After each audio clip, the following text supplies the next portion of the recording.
All right, Mike, we're here and we've got a question from one of our students who actually is a skilled hypnotist. He's come to Toronto. He's been in the academy for a long time, but he's taken a substantial break from hypnosis and wants to get back into it and wanted to know what our thoughts were. Should he start at the very beginning? You had an interesting comment because this pertains to your own, obviously, vast experience when you sharpen the blade before you teach the architecture of hypnosis. Let's talk about this.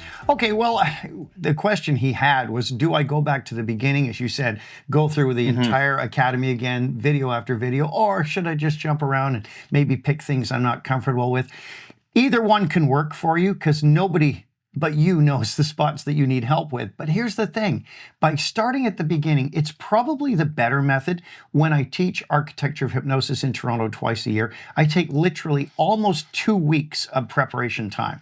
So I'll get 30 to 40 textbooks, some I've read 4 or 5 times, reread them, re-highlight, make more notes, and that is making my hypnotic skills razor sharp. Now, even though I could teach it today, right now, if I had to, by doing this, it drills the information in deeper, it makes it more part of my daily life, so I just have it available at my fingertips all the time. So I say, either way would work, but I recommend go back to lesson 1 and just go through the entire thing again. Yeah, and I think on top of that, it's worth mentioning that reading or watching videos or whatever, studying the material is not the same as practicing the material, right? And that's why we set up the MMHA practice rooms as a resource that you can go in. We have facilitated practice hours. I think right now we're running 11 facilitated practice sessions per week. That's as of the current date and time that we're recording this video.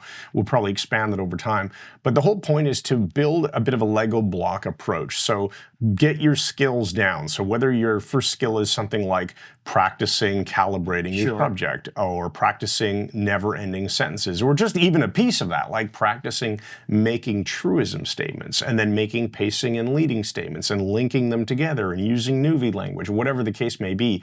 Practice it in baby steps, not necessarily for Chad, who's coming back to resume this. He already knows these things, but if you are a brand new student and you're going through lesson 1, lesson 2 in order, practice the skills in the practice room, because that's what takes you from being knowledgeable to actually skilled. There's a difference between knowledge and skill. That's a good point. And let's just add to that, when you review videos, I'd make a point of really going through all of them again, because even if it's a topic you think you already know, say you come in from another system and you see we have a video on a certain thing, there's a temptation to say, oh, I already know all that. Well, you probably don't. That's been my experience of training thousands of people, some already who are already instructors.